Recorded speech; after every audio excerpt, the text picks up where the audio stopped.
Welcome to Edge Unscripted. Listen along for candid conversations with the Edge marketing team on a variety of subjects in the world of PR and marketing and other topics that have our attention. Let's go off script. Welcome back to another episode of Edge Unscripted. I'm Vicki LaBrosse with Edge Marketing, and I do our media relations side of the business. And I'm joined today by my friend and industry colleague, Steve Salkin. Steve is with law.com and is the editor-in-chief of many law journal newsletters. Steve, thanks so much for being on today. My pleasure, Vicki. How are you today? I'm doing great. We are starting off on a Monday, fresh from the weekend, ready to dive into all fun PR and marketing topics. So it's a good day to do it because we get inundated over the weekend, as you probably know. So Absolutely. Monday mornings are sorting through a lot of emails, 90% of which get deleted, but you probably knew that too. Absolutely. Well, you and I just got back from one of our biggest industry conferences. And of course, the buzz, like it has been for the last 3 years, has been AI, AI, AI. But my biggest takeaway from that was on the human intelligence piece and how it is important to still keep the human in the loop, or as we heard over some of our conversations, the expert in the loop.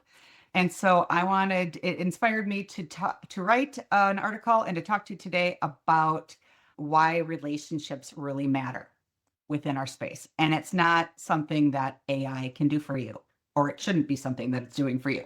Relationships need to evolve organically. We're going to be talking about the whole new media landscape, why relationships matter. And so let's just talk about how us PR professionals, we're always trying to get in front of you editors and journalists, and we don't always stop to ask, I'm guilty of this from time to time, what actually makes you pay attention.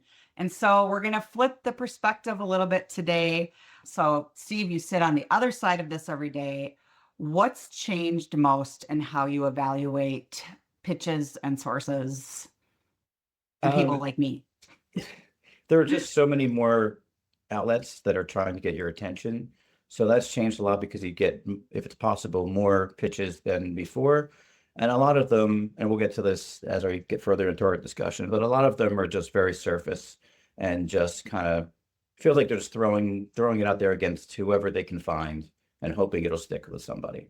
So there's no attempt at relationship building. There's just, this happened. Let me know if you're covering it. Pretty much. And just there's a lot of that. Okay. Well, let's talk about the fragmented media landscape for a minute or two here. So from your seat as an editor, how has the expansion of media channels changed, and what makes it onto your radar? Most of the pitches I get from the expansion of media channels are too basic for what we do. It's just a lot of the same thing, and there's nothing unique about it. There's no fresh perspective. There's no analysis to it, which is what we do. So, we may be a little different than some other media publishing outlets with the newsletters because we are a little more analytical than your typical just straight news. So for me, at least with that perspective, it's just giving me a basic thing that happened isn't really helping me. Got it. So you have a lot of sources that are competing for your attention. How do you decide what is worth covering then? It's a fresh perspective. It's a unique angle. It's analysis. We write colleague to colleague. So for instance, for the marketing law firm newsletter, which you folks thankfully contribute to, you're talking to fellow marketers. And so speak to them like you would speak to a fellow marketer. And if it's an issue, my saying to everybody who writes for us is, if you think this is an issue and you're having this issue, or you come across this case, or whatever industry it is, whatever practice area it is, there's a good bet that somebody else is also facing that same issue, has seen that case, and is wondering how it's going to affect how you practice. So just come at it with that perspective, and that's what I like. That's what we like to do. Colleague to colleague, you're talking to people who are in this with you day to day. Let's talk about what's going on. Got it. That makes a lot of sense and kind of leads into my next topic or question about, so many companies today want to be in Forbes and the New York Times and Wall Street Journal because they think it like carries some sort of clout. And it does, it's a cool PR piece, but are your clients and prospects really reading that for the intel that you want them to be getting? And so do you think, and I know the answer to this, but I'd love your perspective, the niche publications like the law journal newsletters carry a different influence than broader outlets, which of course they do. But outside of that, do you think that there's still a lot of value in trade publications and those types of niche outlets? Oh, absolutely. I mean, I have to, right? But beside that, I actually do think they do, because again, it's that colleague to colleague relationship, that discussion that's going on. Nobody knows the insides and outs of your day to day more than people who do it also. So you're not going to get that in Forbes, New York Times. You're going to get an overview. You're going to get a sketch of what's going on. You're not going to get the analysis and this is what it means to you, and this is how we can overcome it or how we can deal with it kind of perspective. That makes sense, right? You can do a little bit of a deeper dive and actually consume more meaningful content, not just the surfacey stuff that you sometimes get in those larger outlets. So let's talk about what trust looks like to an editor as yourself. When you think about PR professionals you trust, this girl, what do Steve, what do we consistently do right or well? What helps with that trust piece? You and the others who I trust, not the only ones, but they are the best ones. Keep me posted on what's going on with your clients. It may not be anything to write about right now. It may not be anything to write about ever, but just keep me posted, and don't, it's hard to quantify, to not be pushy, but be persistent at the same time. It's kind of a hard line to toe. But if you just keep me informed and say, hey, look, if you're covering any of this, we have somebody for you, our client's doing this, and sometimes that even results in an issue I didn't even know was happening. So, a lot of times I think what you do that's helpful is put in what this person might be covering or what this development with your client means and what the angle would be for a potential story, because I may not see it. And if you point it out, I may be, oh, okay, maybe we can work with that, or we can workshop it together to come up with something. And again, maybe not today, maybe not for next month, but maybe 2 months down the line, or something else happens that's related, and then we can go back to it. So just kind of keep the line of communication open and not be, again, it's hard to delineate the difference between being pushy and persistent, but it's there and you can tell. Oh, we'll be talking about that. Well, and I think too, credibility versus just another pitch. A lot of times we have both of us have so much on our plates that I feel like I'm just pitching you all the time, but you and I have a long, well-established relationship. However, I do think that's a great point, that PR professionals need to build that relationship, and it's not always about the ask. It's about, hey, Steve, I saw that you covered this in cybersecurity law and strategy. I have a client that could maybe offer this angle to it. And again, like you said, it doesn't need to be tomorrow, but it's just something to keep on the back burner. And to me, that's the give and take of the relationship. Right. And anytime you take on a new client, let me know and say, this is what this company does. This is what this client does. If you think there's a fit here, I can introduce you to so-and-so, can have a brief chat, and maybe we can get something together. So Sure. Yeah, it all ties in together to that point. Sure. Is it pretty easy for you to quickly decipher if somebody really understands their audience when they reach out to you? 2.9 seconds I wrote down to your Oh, question. 2.9 seconds. I And totally, how, like, is obviously, there like a totally made that telltale up. giveaway that they do or they don't?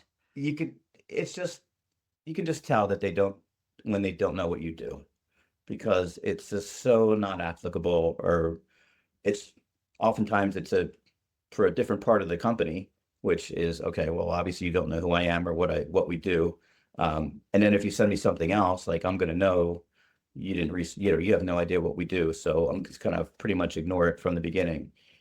But you can definitely tell, and you can tell when it's the same note written out to 70 people and they're just, again, throwing stuff at the wall to see what sticks. Sure. Not that you have to write an entirely new email to me if you're writing to other people. I know you have other people you write to, although I try not to think about it. But,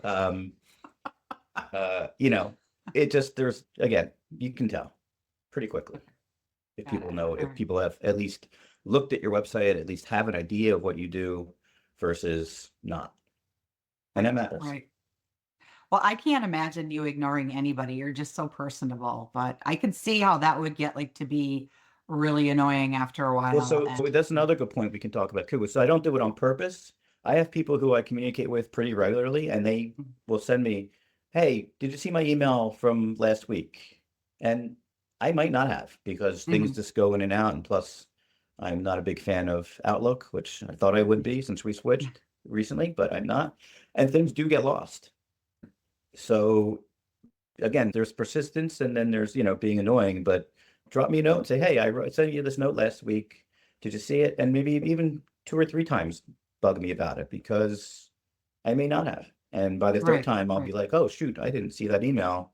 Let me write this person back and let them know either, what the answer is to the email. And I apologize, I didn't see your email, but, I'm glad you kept bugging me about it." So Right. And I think that's again where the relationships really matter, because if that happens with you and I text you and say, "Hey, what's going on over there? Can you take a peek at this?" right. Or, And at some point you could yell at me. I would take it from you, but other people I would never. and say, "Why didn't you answer my email?"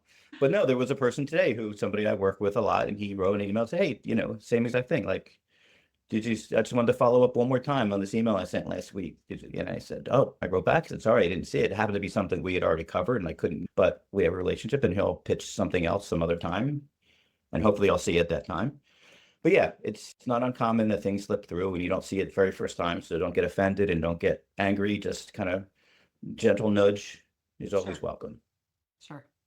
Good to know. Gentle nudge.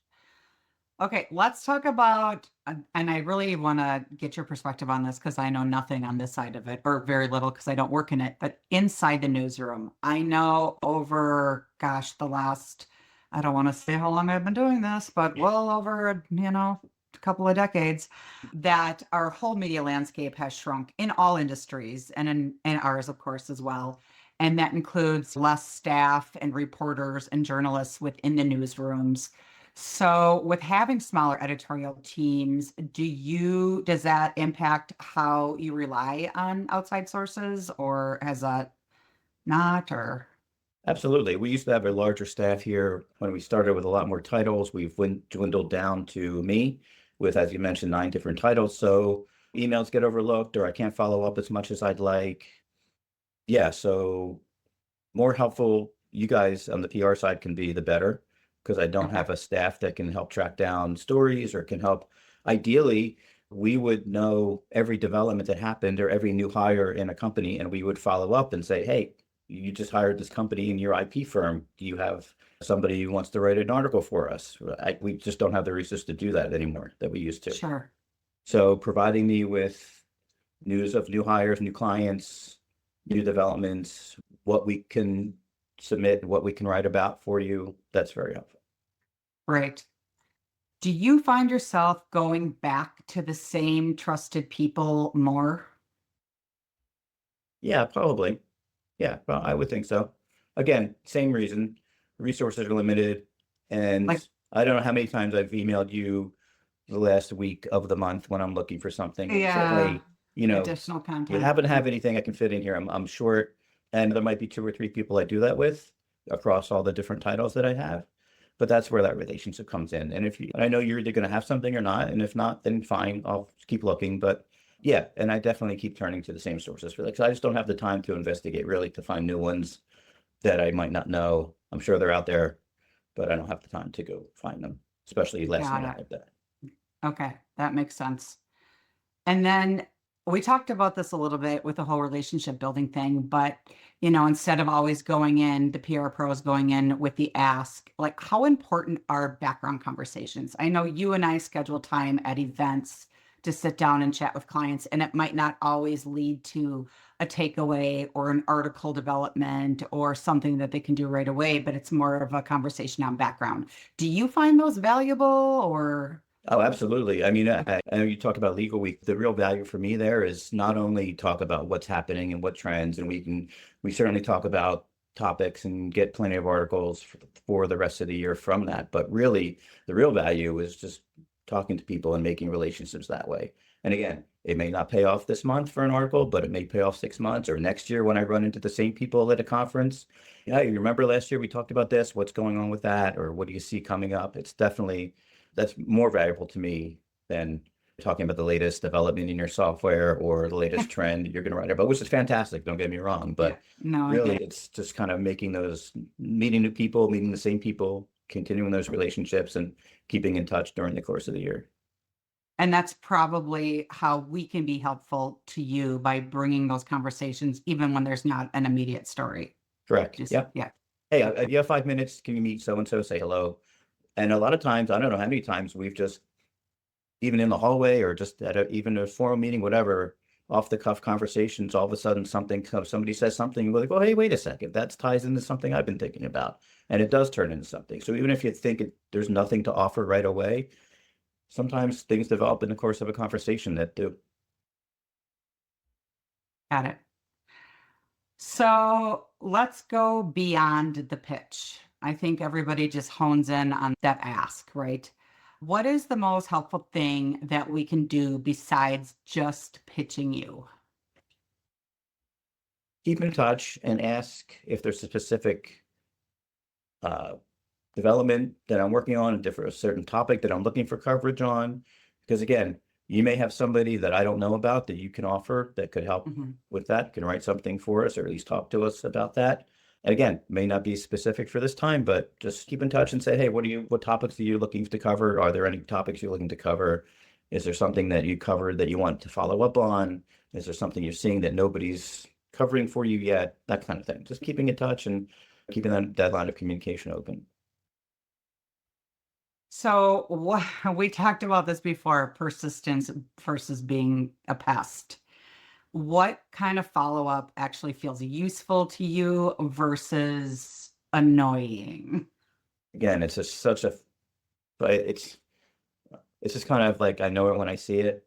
Like I said, maybe just a short note. Hey, I sent you this email last week in case you didn't see it. Here's what I was what I was telling you, or here's what I'm pitching, or here's what's going on.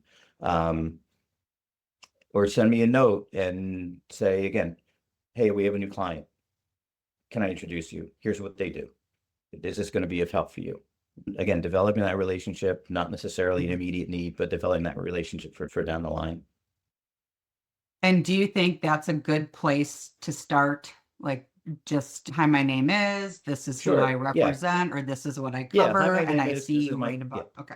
We represent this kind of company, these kind of companies. Here's the kind of people we can put you in touch with. Here's the kind of topics that we cover. If it's a fit, great, let me know and we can talk. Or if it's not, then maybe we come up with something else down the line. But yeah, exactly. Just straightforward. Hi, my name is so-and-so. I work for so-and-so. We represent clients like this. I don't know how many pitches I've gotten that start with a 3-paragraph introduction of what AI is.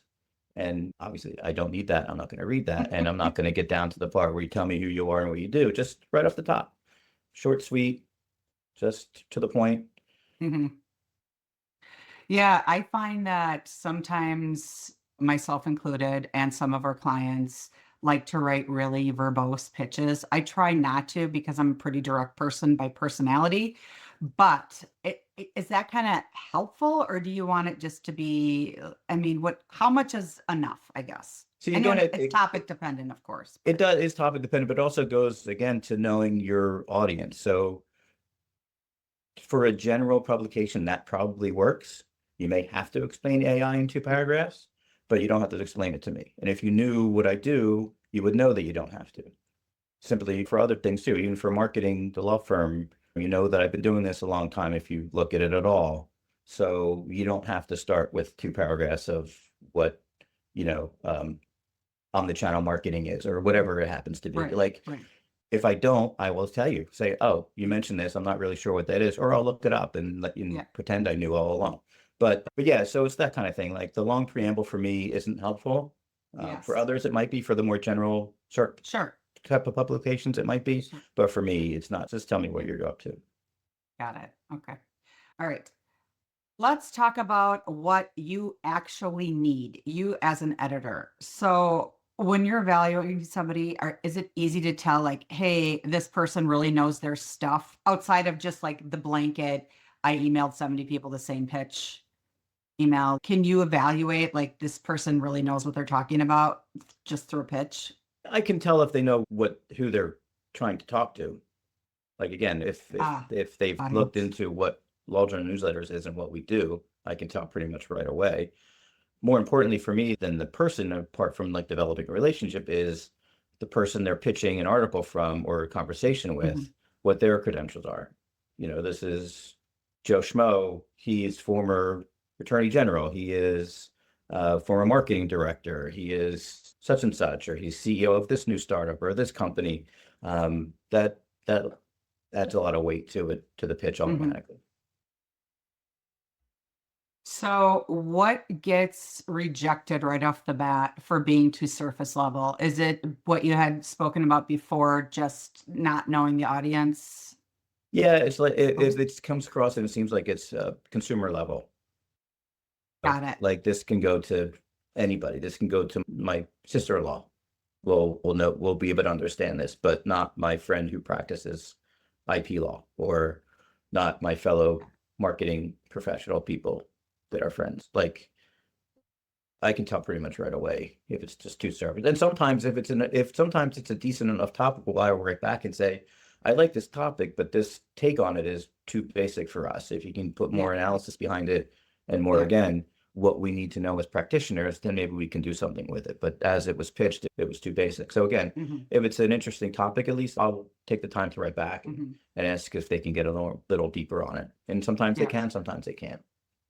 Yeah, I think I've gotten those types of responses from you, and it's really valuable to know, okay, we're in the ballpark, but we need to kind of shift our position a little bit on it, or especially if it's a topic that's AI, like really hot. You got to be careful overdone, with right? what's Really, that's the great example, because it's really hot, but also overdone at the same time. And at some point, we move on from this is the best thing since sliced bread to let's get at how it's really being used, or whether it really is the best thing since sliced bread. Maybe it's the best thing since unsliced bread. I don't know if that's even a thing, but you can definitely tell.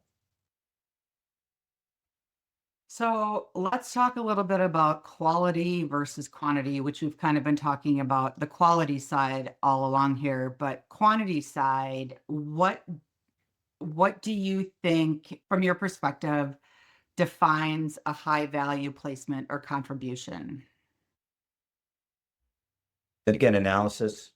Mm-hmm. Give me some analysis, give me some research, author credibility, all those add up into making a high quality contribution.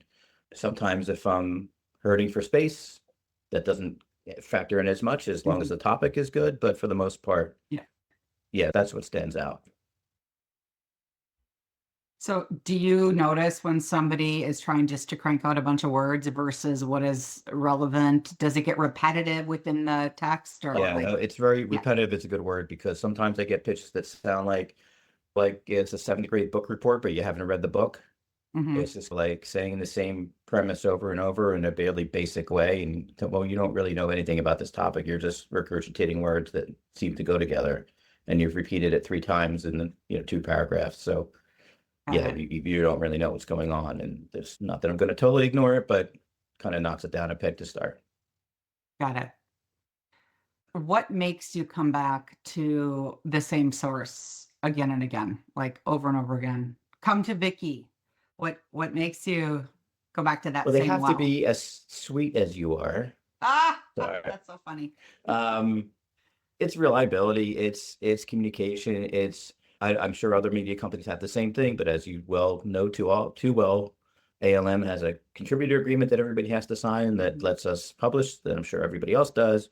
And you can imagine that we publish articles by lawyers, so we send these things to lawyers. And if you send the same document to 100 lawyers, you're going to get 99 and a half different responses back. So that can be a difficult road to navigate. And you guys are very good at navigating that and communicating to your clients. ALM long ago decided that they will not change any of that agreement, because it's been mulled over by their attorneys and everybody else's attorneys. And they've just decided that this is the best overall agreement we can come up with, and we're not going to make any changes. So to be able to communicate that to your clients, to whoever's writing the article, is a big help. and not having to fight that battle where we come back, oh, they don't like clause 4. And now they try to change clause 4. Right. And now I have to tell them we can't change clause 4. And now it's down to the wire and they have to decide whether they're going to sign or not. I have not had that trouble with any of the stuff that you guys send me, any of the authors you guys send me, and other people as well. So that's a big help. So stuff like that, all the kind of requirements and all the kind of administrative details that we have to go through to smooth those over is a big help. Sure. That makes a lot of sense. That would be a big pain point for me, I think, if I had to keep going over that again and again. So hopefully we have most of our clients in line when it comes to the agreement side. So, and I think what you request in the agreement or what you state is pretty reasonable and standard, in my opinion. I have one that I couldn't use for one of my newsletters last month for that very reason. They're, said, can we wait till next month? And I said, well, is this person going to change their mind over the next month as to whether they're going to sign it or not? And the other co-authors with that person are trying to convince them to sign. So maybe they will, maybe they won't. But yeah, it's frustrating. But, when the person I'm working with understands that it needs to be done and that it's not something we can change, it's a big help. Sure. Okay, so I wanted to talk about this topic so we wouldn't talk about AI so much, but let's talk about AI. So let's talk about more of the editorial implications with AI tools. Maybe that would be better than just talking about straight up AI like we always do. So do you think differently about content knowing that it might be AI generated? You have to, right? You have to. And ALM on a company-wide scale is implementing more AI solutions, more tools that we can use. It just so happens I just don't use it a lot in my daily work because, again, I'll get an article to publish and I have to read through it myself. I don't really use AI to summarize it because I'm going to read through it to edit it anyway. I may use AI to revise a headline. If I'm not a big fan of what it says, I may just try to get some suggestions. But if it's not written by me, I will definitely turn it around and say, how about this headline instead? I'm not in love with the one you sent in. Can we use this one instead? Or how about pick from one of these 3, whichever, they may prefer. And I'll use AI sometimes to do that. Otherwise, I'm trying to think about how to use it every day. I'm trying to think about how it can save me time because you have to. It's no doubt it's whatever its faults may be, whatever limitations it may end up having. And we talked about keeping an expert in the loop and all that stuff. There are things that it is very good at, and I'm trying to take advantage of those things, summarizing, suggesting arguments that you might not have thought of or topics you might not have thought of. Like I can search and say, hey, what are the latest developments in just, for example, bankruptcy law over the last 2 months? Maybe I should be reaching out to people to see if there's something to write about there because I'm not an expert in bankruptcy. I don't know what the latest developments are unless somebody pitches me an article about it. So sometimes I will ask that question and to find out. So maybe I can fish for some fresh articles on those topics that I haven't heard about yet.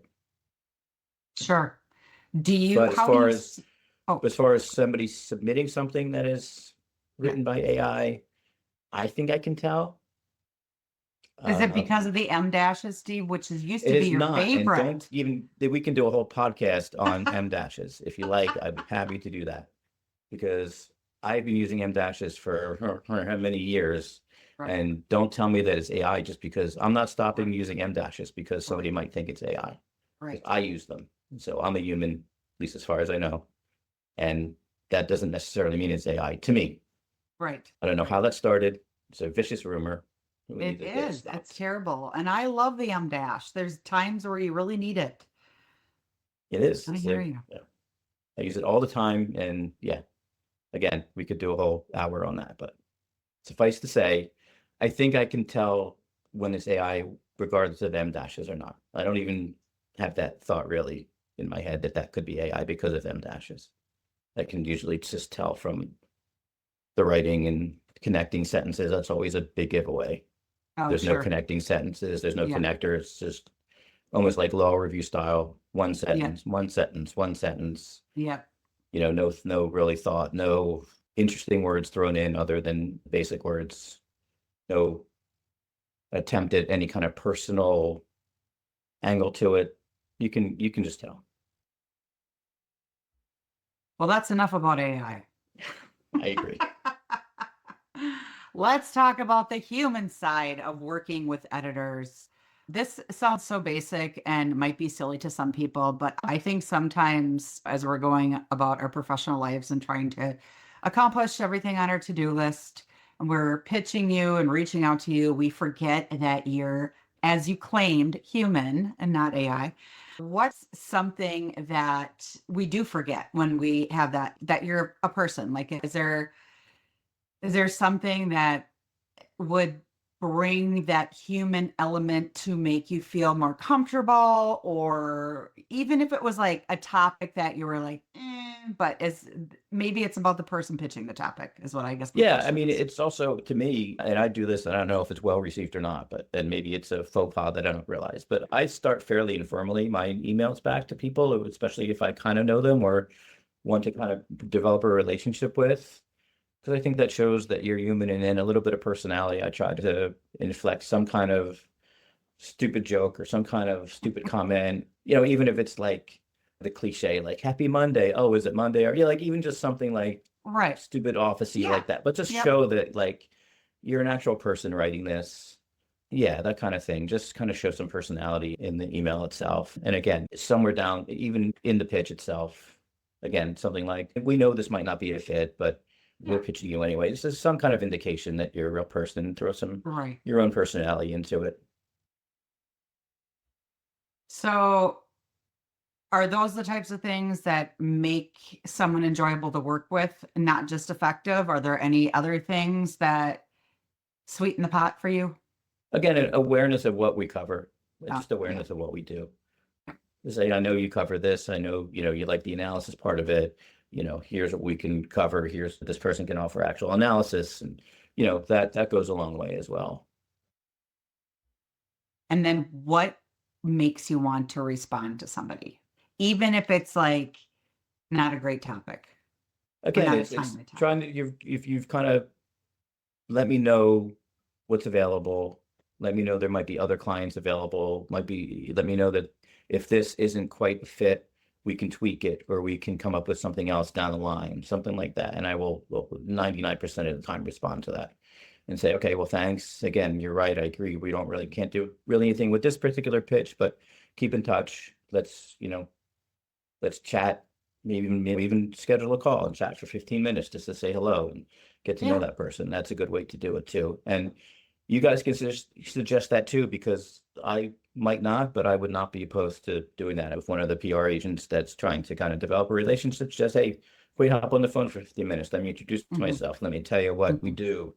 But in that same note, let me know that you're at least aware of what we do and what we cover and how we do it. Yeah. And that's, again, that goes a long way. And then if we spend 15 minutes on a Zoom call, it goes even further.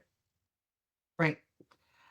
You and I used to work with an editor that would always want to go through article revisions on the phone. And at the time I thought, oh gosh, can't you just send me an email and redline what you want to say? But you know what? I really got a lot out of that. And I gleaned some insights that I wouldn't have got had we done it by email. So I'm really appreciative of that approach. And I think it's something that has kind of gotten lost with our whole automated society. So pick up the phone, people. There's still phones and you can still actually make calls on them. So I still have one on my desk. They keep wanting to take it away. And I say, no, I want it on my desk. Right. Yeah. No, that's a good point. So if there's one takeaway from today, the best PR strategies are not built necessarily on outreach, but actually on relationships that editors like you value, I hope. Yeah. Do you have any last words, advice? Yeah, that would be it. Just to be aware, show some awareness of what we're up to. Cold pitches are fine, but still have an idea of what we do and who our audience is and what we're trying to accomplish, what topics we cover, how we cover them. And yeah, and that's it. Just keep me posted on what's going on. Again, doesn't have to be earth-shattering news that we're going to want to cover next week or next month. It can be just, again, introductions and let's hop on the phone for 15 minutes. Let's say hi. Let's see how we can help each other and develop the relationship from there. I love it. So if you listeners would like to go deeper on this, I do have an article, The New Media Landscape, Why Relationships Matter More Than Ever. will be a link at the bottom of the podcast description, and you can also find it on Edge Marketing's website. Steve, thank you so much for your time today. Appreciate My your pleasure. insights. Love chatting with you. I'm Always. glad we kept it professional because, we can really get to kibitzing and then, so. All right. Yeah. Take care, everybody. Bye, everybody. Thank you. This has been Edge Unscripted. We appreciate you joining us and hope you enjoyed the conversation. Connect with us by leaving a comment and don't forget to subscribe. See you next time.